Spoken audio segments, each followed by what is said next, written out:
Hello, everybody. We've got a lot of folks that we expect to still be coming in, so we're going to give it a minute before we get started here. But thanks to everybody who's gotten here so far.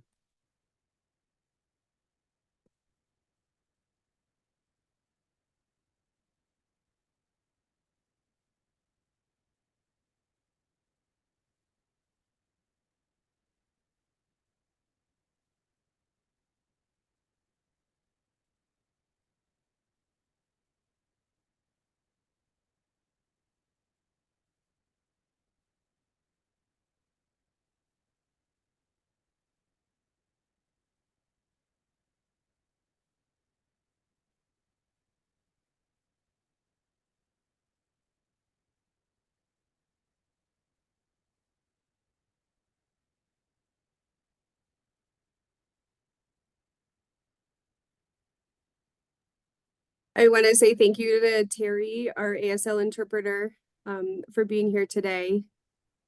And I've got you spotlighted, so please let me know if you're having trouble seeing Terry, our ASL interpreter.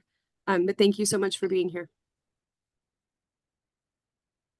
Yes, I'd like to echo that thanks as well, Terry. Thanks for being here.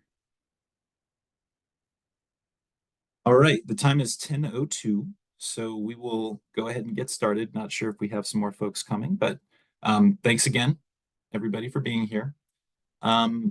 So firstly, good morning. My name is Scott Siclari. I am the statewide compensation manager, and I was the project leader, except, well, starting in April 2023, I was the project leader for this as well as all other system maintenance studies that we completed this year. We also have our compensation analyst, Jesse Hernandez, our senior compensation analyst, Terry Pickett, and you just heard from DPA's communications manager, Annabelle Asp. They're all on the line today as well.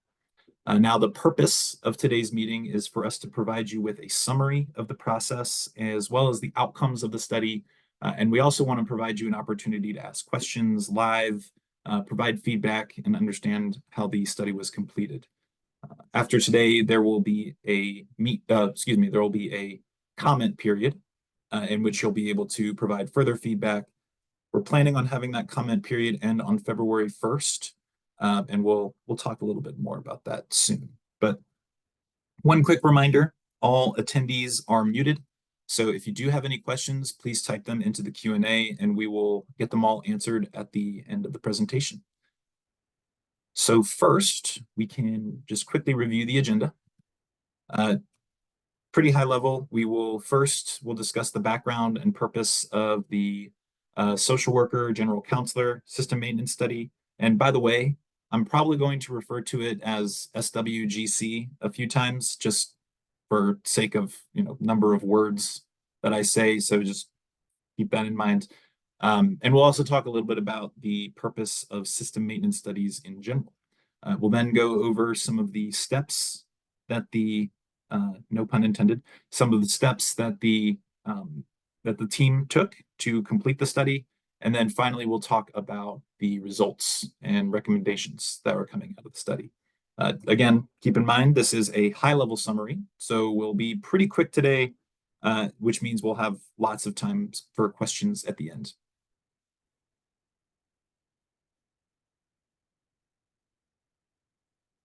Okay, so system maintenance studies are how the state is able to make changes to the classification system. So that can be part of the classification system, it can be the entire thing, and typically it also includes the pay structure. System maintenance studies are also defined in the board rules, and we define them as the personnel board defines them as the process used to determine classes and or pay grades and to properly place all affected positions into new classes. So what that typically will include is, we'll take a look at which agencies have positions that could be impacted by the study. And we do that across the entire state. We don't usually just look at one agency. We'll look at all the agencies that have the types of positions that are in the study. So for this one, that included DHS, DOC, and DPA. And all of those agencies were involved in the study. We collaborated with, representatives from each of them, and that's how we came up with the proposed changes that we're going to talk about here shortly. This study was actually first proposed back in fiscal year 22-23, but some of the discussions sort of extended into fiscal year 23-24. And since we have to mention system maintenance studies in the annual compensation report, we couldn't do implementation until July 1st of next year. We had to do it this year instead of last year. And that's because we have to ask for money in the annual compensation report, which is why all of this is still technically subject to legislative approval of the governor's budget. So the intent here was to, as usually is with system maintenance studies, is we want to create more consistency, more competitiveness, and equity in terms of how we classify different positions across the state, both within agencies as well as across different agencies. So, like I said, we'll talk a little bit more about the recommendations that we're making a little bit later. But on a high level, what we did was we looked at the minimum qualifications of positions in the series so that we could determine whether there were any changes that we would want to make the structure more equitable and logical.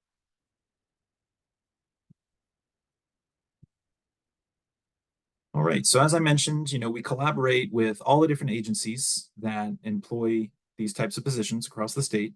And typically, system maintenance studies will include either the creation of a new series, the removal of a series, might add classifications, might update descriptions, and usually it involves a market analysis as well. And that's how we will do, how we'll assign competitive pay ranges. And we'll talk a little bit more about pay ranges on the next slide. The drafts of the new class descriptions, as well as the draft of the job evaluation letter, will be available on the DHR website. I don't know if that'll be today or possibly early next week, but in the meantime, you can find the JEL has been, the job evaluation letter, I'll call that JEL, just so you know, that has been distributed to HR directors. So if you haven't had a chance to review that yet, you can probably get your hands on it pretty quickly. And you'll find brief summaries of all of the new series and all the other details of the study in that job evaluation letter. I want to emphasize that JEL is still technically a draft. We don't expect a ton of major changes to what we're proposing after the meet and confer, but you never know. So that is why there's a comment period after the meet and confer. And for this particular study, that comment period is scheduled to end on February 1st. So we'll have these slides up on the DHR website. We'll also have a recording of today's presentation, which I think I said something differently last week about that, but this week we will have this presentation recorded. So yeah, so with that one, we'll get into a little bit of a discussion about pay ranges here.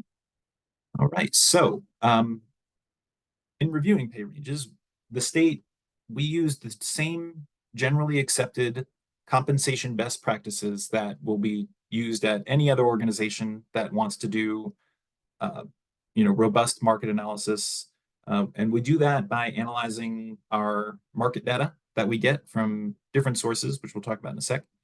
And we also look at similar positions that are already within the state, because we want to make sure that we're aligning pay grades equitably and logically across the whole pay structure. So that market data that we look at, it will typically include data that we get annually from our third-party compensation consultant, Mercer. We look at other surveys that we get separately from that, and they're always independent, reputable sources. One of the major ones is Employers Council, which maybe you've heard of, maybe not. And then also we will often collect data directly from other jurisdictions and certain government entities. And we usually do that through public websites. For this study, we primarily focused on our survey data because for this particular series, there is a lot of good, robust market data out there that we could review.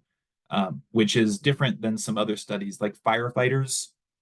Typically, you don't see very robust, meaning there's not a lot of data points in surveys that we can rely upon for jobs like a firefighter. So we actually go and look at, like Lakewood and Aurora and, some of the other jurisdictions up in the mountains to actually pull data directly from their websites. But for this one, we were able to focus on our market data because it was good market data. Once we finished that market analysis, the study team met up again. We came up with sort of our final recommendations, and that's when we started preparing the JEL. Now, again, I mentioned we'll be able to review your feedback after today's meeting, and then implementation is not scheduled to occur until July 1st, 2024. So know that none of the changes we discussed today will be implemented until the first day of next fiscal year. Also, we are planning to send letters to every impacted employee. If your class or pay range was, or class and pay range, I should say really just your class. If your class was not impacted by the study, you won't get a letter, but if your class was impacted by the study, you'll get a letter mailed to your house where that will notify you of what your new classification will be and your new pay range. The letter is not going to have anything about step placement. It's not going to have anything about what your new rate might be, just because we don't want to provide some information that we then have to take back or turns out to be different in the future and has to be exactly correct when we tell you. So, so that letter will only include what your new classification is, if applicable, and your new pay range. And those letters are currently set to be mailed probably in early, maybe mid-February, but we expect them at least to arrive at your home by the end of February.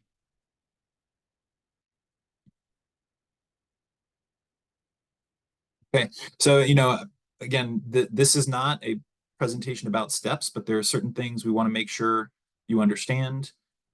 So the step pay program is also going to be implemented on July 1st. And of course, disclaimer, pending legislature approval, the governor's budget request, you never know what can happen. But that step placement is determined based on an employee's time in their current class series. So I want to mention that because the calculation of time in series is not impacted by a system maintenance study. So even though the time in series calculation isn't impacted, your new pay rate, if it does change, that will be determined based on your new pay range, not what your current classification's pay range is. So I just want to clarify that one more time. Even though the time in series calculation isn't impacted, your new step rate will be based on the new pay range, not your current one. So as an example, a employee who's currently classified as a social worker general counselor 1, say they've been in the series for 4 years, that means their time in series calculation will be 4. Then that employee is updated to, say, the addiction specialist 2 classification, which we'll talk about in a second. That employee's time in series will still be 4, regardless of the change to the new series. That calculation of 4, however, will then be applied to the pay range for an addiction specialist 2, as opposed to the range for a social worker general counselor 1.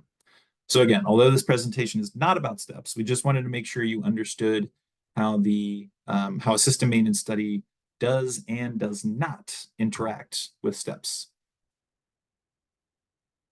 Cool. Okay, so here's some of the findings that the study team had, and we'll kind of transition into the recommendations that we're making as well. Now, historically, and I can't say very historically because I do think there were some of these series way back in the day, but historically there haven't been classifications that describe positions which specialize in addiction counseling. And as a result, we've seen some sort of inconsistent interpretations across different agencies in terms of how to classify those positions. Now, what that means is that in certain cases, there are some positions that have different levels of requirements or licensure, and those positions have been placed into the same classification, which we don't want because it's not equitable, or it's not as equitable as we'd like. So in order for us to fix that, we had to do a system maintenance study. And as a result, we are proposing a new class series called Addiction Specialist. So what that means is that, or what more, the reason we're doing that is because positions that specialize in addiction counseling, they have different minimum requirements than social workers or general or other types of counselors. And because we haven't had those classifications available, agencies have needed to find alternatives in how to classify addiction counseling positions. So sort of understandably, that's led to some inconsistency across different agencies.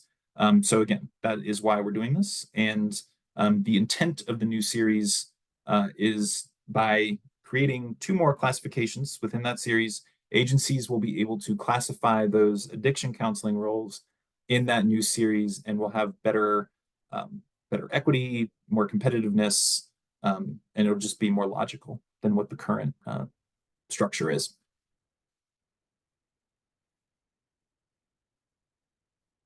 Okay. One more sip of my coffee here, which has gotten cold. All right, so I mentioned we looked at the minimum requirements, the minimum qualifications for all of these classes. For the social worker general counselor series, we're not actually really substantially changing much. We're updating them to improve clarity, make them a little bit easier to understand. And that will also tie into some additional guidance and training that we'll be providing to agency HR teams to make sure we're able to use these effectively and use them how they're intended to be used. Also, please don't feel like you have to read all of the words on the screen right now. They are available in the job evaluation letter, and that has already been distributed to HR directors. So even though we might not get that posted on the website until maybe early next week, you can probably reach out to your HR team and get a copy of that job evaluation letter if you haven't already. The minimum qualifications, by the way, those will not go into effect, just like any of the other changes. They won't go into effect until July 1st, 2024. So just keep that in mind as we talk about these and as you review them. Also keep in mind, these are designed to be aligned with the qualifications that the licensure and the requirements that are legally required to perform the different responsibilities that are usually assigned to each of these levels. Now, it is possible that there may be differences in certain position descriptions for positions within each of these classes. But for, if 2 positions are in the same class, typically those position descriptions, as well as the requirements, need to fall under the umbrella of what the minimum qualifications and descriptions are for that class. So that's how these were designed. Again, they were designed to align with the minimum requirements set by DORA in order to ensure that, excuse me, they're intended to align with the minimum requirements set by DORA that are legally required to perform the different duties that are typically assigned to each level. So now we'll show you the pay ranges for the new series. Now, here we have the pay ranges for the new Addiction Specialist series. We aren't updating any of the pay ranges for the Social Worker General Counselor series. They are going to be shifted. The Social Work General Counselor series pay ranges will be shifted by 3%, flat 3%, which is the same as most other classifications this year, because that is what was negotiated with Cohen's for the structure, the overall structure. But for the new series, you can see the pay ranges here. As with any other decision we make about pay ranges, these are selected based on market data. It's not my opinion. It's not, any HR person's opinion. It's based on market data. And we do our market analysis the same way we would do for any other position across the state. We do look at other similar positions within the classification system, because again, we have to be consistent and equitable. And sometimes that even applies to jobs in different series. But generally speaking, these pay ranges are selected based on market data. So that actually concludes most of my prepared remarks. We've got some contact information on the screen here for you. Before I talk a little bit more about this, know that if you have questions about steps in particular, there's a separate inbox set up specifically for that. And I think Annabelle will post it in there, but it is DPA_StepPay@state.co.us. So if you have questions about steps, that's probably your best place to go, unless you want to go to your HR team first. And then for other questions about the system maintenance studies, you can send them either to myself or one of our senior compensation analysts. Kendall is actually out for a little while. So for now, you can either email myself or Terry. So we're always here for you to reach out to us. Some questions, like if you have a question about your own individual classification, that is going to be best directed to your HR team. We don't know the individual positions as well as internal HR teams.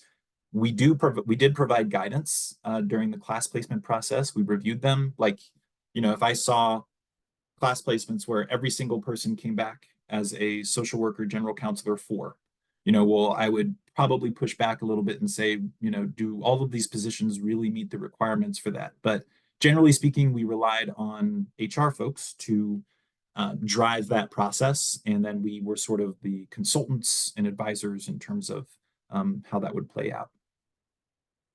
So with that, we can start answering some questions. I see a few are up in the chat, so I'll start with those. Let me expand my little window here.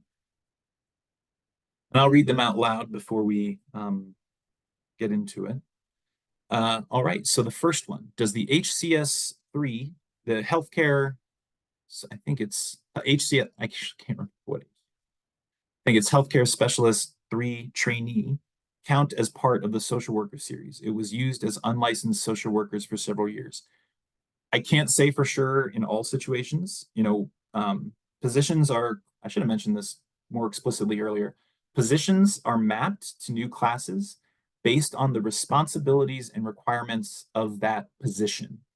So there might be different position descriptions that fall within that classification, and it's possible that some of them could be part of the new series, or not the new series social work. It's possible that some of them could be part of a different series, some might not. So I can't say for sure if everyone in that class or every position in that class was impacted by this, but yes, it is possible. And I believe that is indeed one of the series. I think that's one of the series that's been used by some of the agencies in order to account for that that unlicensed social worker, as well as for I think some addiction specialist roles. Good question. So the next one is, would a MSW fall under the level 2 if not licensed? So social worker general counselor 1 is the unlicensed level. Again, we designed these minimum qualifications to align with what's legally required to perform the duties, the typical duties of each level. That does not mean that an agency can't make the decision to use other mechanisms to recognize when an employee gets a master's degree. So that any mechanisms that an agency chooses to use, the only real, I guess, rule there or guidance would be that mechanism has to be applied consistently.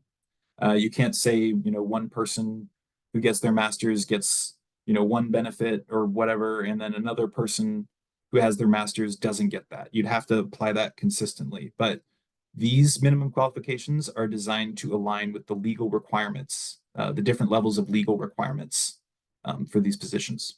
And then another follow-up there was the social worker series compared to market data this time, or just the addiction specialist positions? Another good question. So yes, we did look at market data again for the social worker series, social worker general counselor. I might say social worker just for convenience, but I promise I do understand there are different types of counseling positions in that series. But to answer your question, yes, we did look at market data. However, for social workers, we made some pretty hefty adjustments last year. I think I actually looked at it before. I think the average adjustment for pay ranges for that series was 33.8% last year, which is a pretty hefty increase. So although we did review market data for social worker positions, we chose to go with the same 3% shift that other classifications pay ranges are receiving this year. All right, and the last one in the chat, and then I'll kick over to the Q&A. What is the new pay for social worker positions, like the chart with addiction specialist? You can actually find that on the pay plan, not the pay plans section yet, but the under the labor relations section of the DHR website. We actually have the proposed fiscal year 24-25 pay plan with steps. Again, keep in mind that is proposed, and we don't have any of the new series listed in that pay plan yet, just because they're not final just yet. We will likely be posting, or we will be posting, a similar document for all of the classifications that were involved in system maintenance studies. We'll probably post that to the system maintenance study section of the DHR website, but you can actually view those pay ranges in the labor relations section where it has that proposed fiscal year 24-25 pay plan. But again, I can tell you that they are the same as what they are now, but shifted up 3%. All right, so I'll kick over to the Q&A. Oh, thanks, Annabelle. Yeah, no, and that's a pretty good resource. You can also see, sort of the step rates that are aligned with each level of time in series for each classification. And then I'd also do a quick plug on the step pay website. There's actually a little estimator that you can use for certain situations where a series has been consolidated or deconsolidated. That estimator might not be able to account for that. But either way, everybody will be getting that letter prior to March 31st. It's a separate letter from the system maintenance study letter, but they'll be getting a letter before March 31st that will say what your official time in series calculation is. And actually, you'll also have a chance to ask questions and dispute that calculation at that time.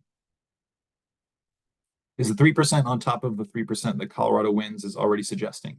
So that 3% is the 3% that was negotiated with Colorado wins. Will we be automatically bumped to these positions? Example, I'm a social worker 3, valid license and 1 year experience. Will I move into the social worker 4 automatically? No. Positions are classified based on the responsibilities and qualifications required for that position. We do not map positions based on the qualifications of individuals occupying a position.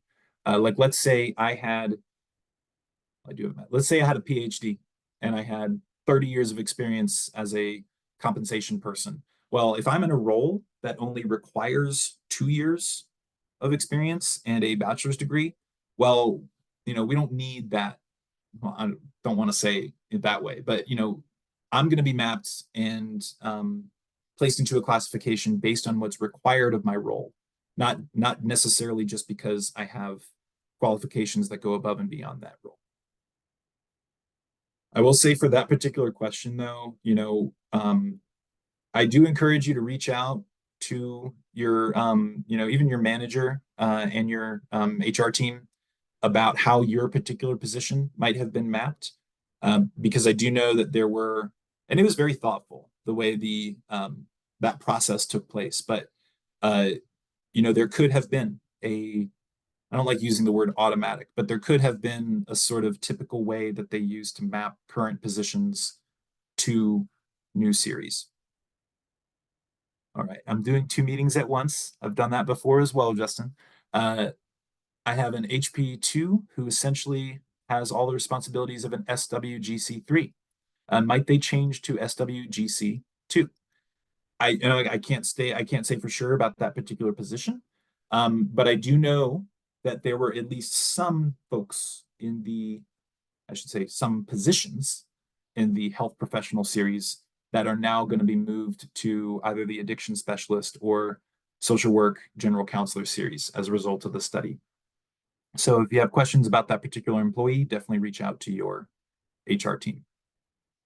Will the 3% bump be effective July 1st? Yes. Cool. Okay. We're at 30 minutes. I'll give it a minute here or so. We still have an hour and a half. If you want to ask more questions, hopefully we don't have to use the whole time. But and actually the I think the interpreter we only have for another 30 minutes. So feel free to type them out. We'll wait a few moments here just to let those come in. Got one more coming in. I am currently a social worker 2 and recently became an LCSW. I don't have the year experience that is currently required to promote to a SW3, but according to the new qualifications, I would be a SW3. Would this happen automatically? No. Uh, Positions are mapped based on the requirements and responsibilities of the position, not the individual qualifications of the person occupying that position. But that is a good question that has been discussed by the project team. So I encourage you to reach out to your HR team if you have more questions about your individual situation. Will the 3% increase from this be on top of our step raises? No. And now keep in mind, when I say 3%, can be a little confusing sometimes. I'm in the data all day, every day, so I just kind of skip over it sometimes. But when we're talking about the 3%, there's actually two different sort of, across the board things that happen every year. We have salary increases, and we also have pay range increases. Typically, those are actually different. I think in the past at the state, they've often been the same. And this year, the currently proposed across the board increase for salaries is 3%, and the currently proposed shift in pay ranges is also 3%. The salary increase, across the board salary increase of 3%, is not on top of the step. The way it works is when you after that 3% salary increase is applied, if an employee is still below their step, then they'll be moved up to their step. So that's actually what we call sort of the order of operations, and it gets a lot more complicated than that. But for your question, that's probably the best way to get into that. So when we look at the pay scale now with the 3% increase, will the Colorado wins step increase still be relevant? I'm not sure I totally understand, but I will say that the step increase is always relevant. I think maybe that's actually related to the other question that we just asked. So after the 3% salary increase, you'll be moved up to your step if you're still below it. So they'll definitely still be relevant. I hope that answered your question.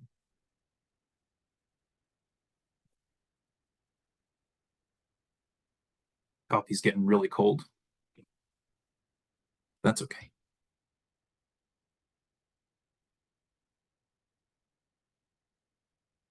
Okay, well, I'm going to speak very slowly in case any other questions come in. But if you don't get a chance to ask it today and you think, shoot, I should have asked that question in the meet and confer, please feel free to reach out. Got another one. That's why I spoke slowly. Why would you do an entire revamp and not have a separate classification for those that have a master's degree? It is so time consuming for the applicant and people interviewing. So again, the minimum qualifications are based on the legal requirements to perform the typical responsibilities associated with each level. Now, if an agency makes the decision, their individual decision that they also want to recognize the master's degree and pay differently for that, they can certainly do so as long as they apply that consistently. How do we get the law changed? Well, that is definitely above my pay grade. The law, I believe, I think you'd have, yeah, that's above my pay grade. I think that is, controlled by the legislature. I know that DORA has certain authority over what they require for in order to perform different types of counseling. But yeah, I would I'm not 100% sure exactly what process you'd want to follow to try to get that law changed. So I have 5 years with the DOC. Do I look at year 5 from the proposed fiscal year 24 pay plan, 24-25 pay plan, or do we all start at year 1? In essence, are the years calculated by our time with DOC or based on years on this step pay? So it is based on your time in series, not your tenure with the state, but your time in your current class series. So if you have 5 years in the social work series, then that is going to be your step, regardless of whether or not you change as a result of this system maintenance study. So it's time in series, not your time with the state.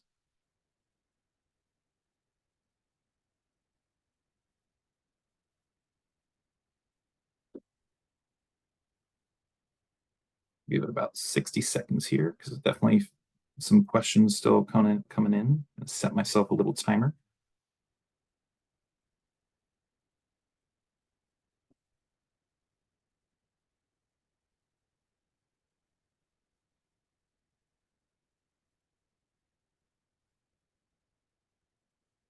If you started as a social worker 1, then moved to social worker 2, how would steps work? Yeah, yeah. So it's based on your time in the series. So that time spent as a social worker 1 would count towards your time in the series. But then when you're looking at the pay range on that fiscal year 24-25 proposed pay plan, you want to look at the pay range for a social worker 2. But yes, your time spent as a social worker 1 would count. Is the HP series going to be impacted besides the HP1s and HP2s?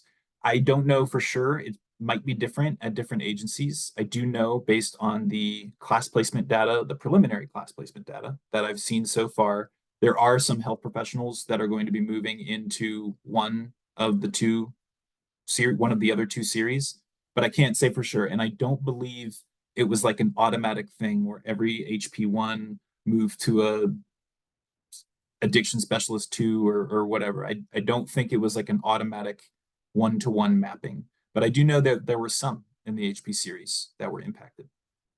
Is it possible to get a pay decrease? I probably should mention that right at the outset. No, emphatically, it is not possible. Do want to mention there the same rules that apply to every other classification regarding saved pay will apply to, I mean, in any situation. So what I mean by that is if somehow somebody's rate ends up above the maximum of their pay range, then after 3 years, their rate will move down to the max. In the meantime, if somebody's above the max of their range, when we do the across the board salary increase at the state, that employee would instead receive a lump sum. So their base rate wouldn't go up, but they would get a lump sum payout that's equivalent to that salary increase. So the past GP4 will be considered in the social work 4 series. So I actually have a question out about that right now. I was actually made aware this week that there were some social worker positions that were previously classified as general professionals. I'm double checking with some other folks that were involved in that deconsolidation. But if we assuming that it is found that that definitely was part, and I'm not saying that the person who said that to me is wrong or anything, but just making we want to do our due diligence and assuming that was part of that general professional consolidation and then deconsolidation. uh, we do intend to include time spent in those consolidated or deconsolidated series in your time in series. So what I would actually recommend on that question, um, if you have like historical information or if you remember exactly what occurred around that, please feel free to send that in. We're researching it. We'll definitely find out prior to actually implementation. So don't worry if you can't remember, but please feel free to send in information about that because that particular question, that one specific question, came up this week, and we're going to be researching that. But just so you know, consolidated, deconsolidated series, time spent in those series are going to be included in time and series calculation. So, right, yes, Joseph, your job duties never changed. I understand that, and that's part of what a deconsolidation and consolidation is. Like with the system maintenance study, we're not changing anybody's job duties. We're not changing anybody's position description. What we're doing is we're attaching a new classification to that position. So Joseph, I do apologize. I don't have more specific information on that right now. But I'll say for a fact, in when you get that letter that has your official time and series calculation, it will actually list out the different series and the different time that will count towards your time in series. So at that time, if you say, hey, my time as a general professional isn't included on here and it should be, you can absolutely dispute that at that time and we will take a look at it for sure. But I do expect us to have an answer on that before then. Thanks, Joseph. All right. I have been in the clinical services for multiple years with the state, and I have had many different job titles to include HP, social worker, clinical lead, and YCS3. Would all of these count towards my series? So if they have been part of a deconsolidation or a consolidation, yes. If those changes were made due to a reallocation or an individual decision that was made by the agency, they won't.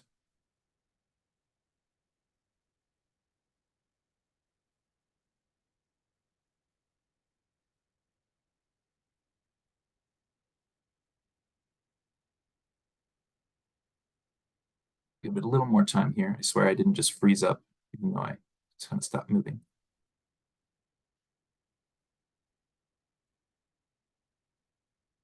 Where can we find information on what changes were the results of consolidation?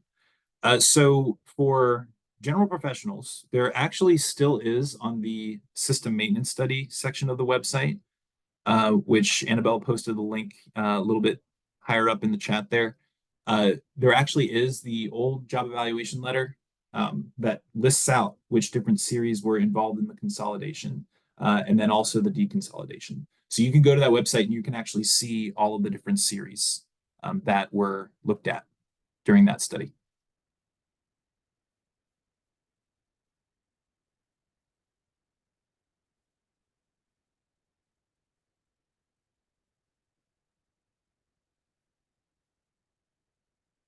That step pay website is actually a really good resource. A lot of these questions that you're asking, we actually have, I'm not saying you shouldn't be asking them, they're good questions, but we actually have a lot of these in the FAQs. So if you forget what I said, or you want like a better actual clear answer for that question, that website is really good. And it's also got that estimator where you can estimate, not officially calculate, but estimate what your new pay rate might be as a result of steps.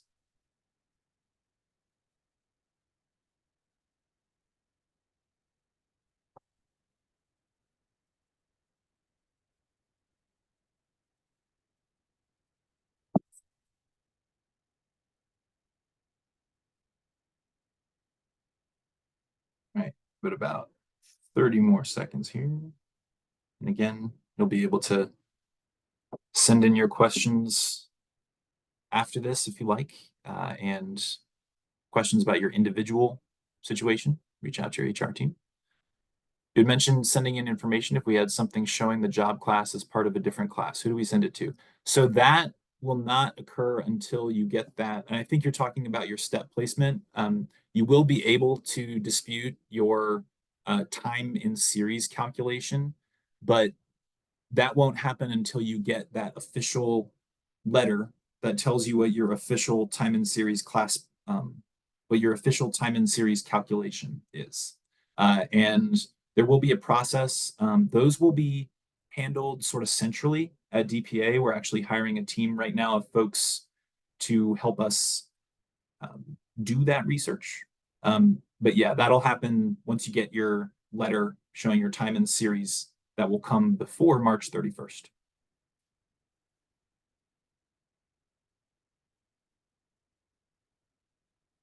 Is every employee going to get a letter or just those in the SWGC series? Only employees whose class is impacted by the study.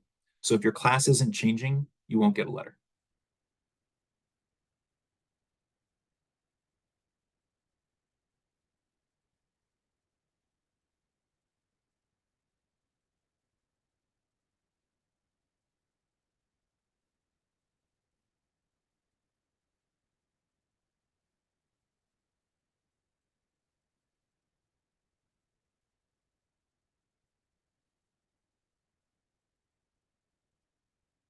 Okay. A little timer here. Just give everybody a chance.